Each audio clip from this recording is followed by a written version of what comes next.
Ya, Assalamualaikum warahmatullahi wabarakatuh teman-teman semua ya. Bertemu lagi dengan saya Eko Susanto.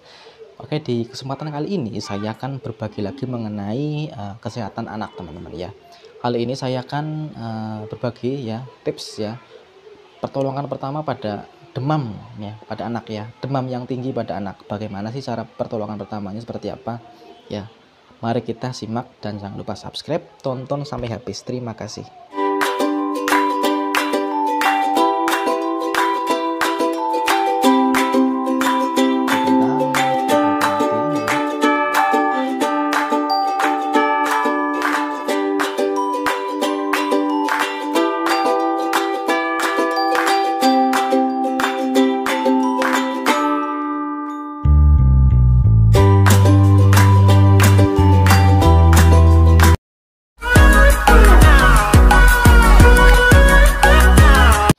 Oke, teman-teman semua ya. Jadi suhu normal pada anak ataupun pada manusia ya itu di angka 36,5 sampai 37,5. Jadi di atas 37,5 itu dikatakan sudah demam ya, sudah hangat badannya, sudah panas seperti itu. Ya. Jadi untuk akibat daripada demam itu bisa mengakibatkan ya sefatal-fatalnya bisa mengakibatkan yang namanya kejang, teman-teman ya, kejang seperti itu. Kejang itu diakibatkan bisa karena suhu panas yang tinggi yaitu di atas 39,5 ataupun di atas 38 juga bisa seperti itu. Kejang itu ada yang diakibatkan dari kejang yang dari suhu yang panas ya. Terus selanjutnya bisa kejang karena kelainan saraf ya. Itu karena epilepsi, itu bisa. Itu tanpa demam.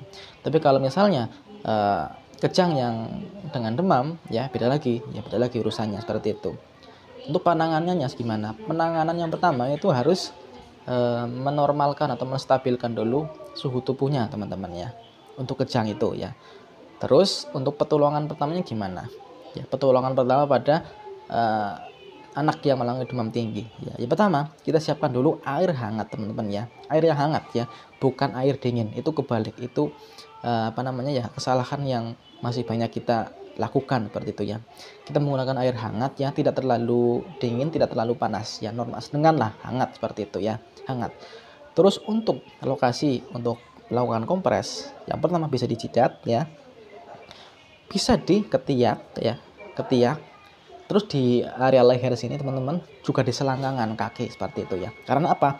Karena tadi di area yang tadi saya sebutkan itu banyak sekali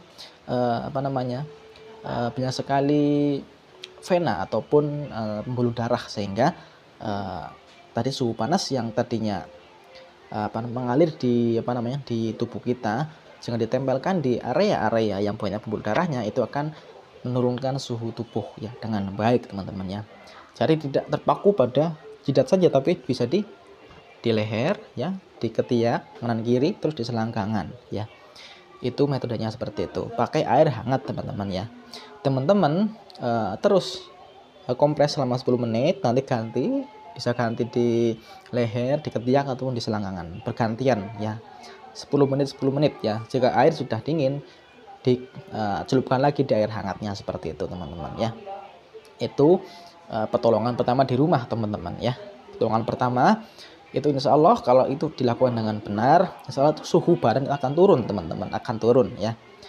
Terus untuk selanjutnya jika anak itu masih demam, masih tinggi, teman-teman harus bawakan ke rumah sakit ataupun ke fasilitas kesehatan ya. Itu untuk menghindari yang namanya kejang demam pada anak teman-teman ya. Itu pertolongan pertama di rumah seperti itu ya.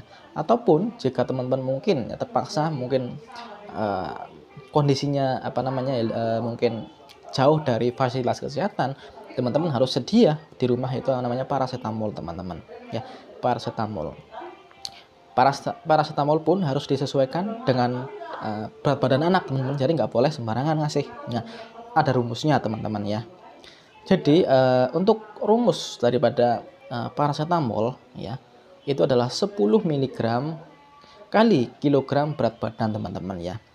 Jadi 10 mg itu dosis daripada paracetamol itu teman-teman ya. Jadi 10 mg dikalikan kilogram berat badan teman-teman ya. Misalnya contohnya anak itu bobotnya anak ya, misal bobotnya 10 kg ya. Jadi 10 dikalikan 10 berarti berapa? Berarti 100 mg teman-teman, 100 mg ya. 100 mg dosisnya.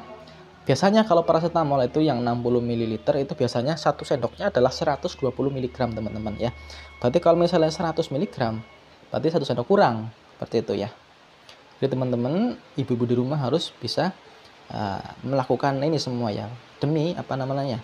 Demi anak-anak itu tidak lanjut ke fase tadi ya kejang demam seperti itu ya. Jadi teman-teman harus mampu melakukan pertolongan pertama di rumah sebelum anak jangan sampai lah ya mengalami kejang demam seperti itu. Oke, teman-teman bisa mengaplikasikannya di rumah ya. Semoga bermanfaat. Terima kasih. Wassalamualaikum warahmatullahi wabarakatuh.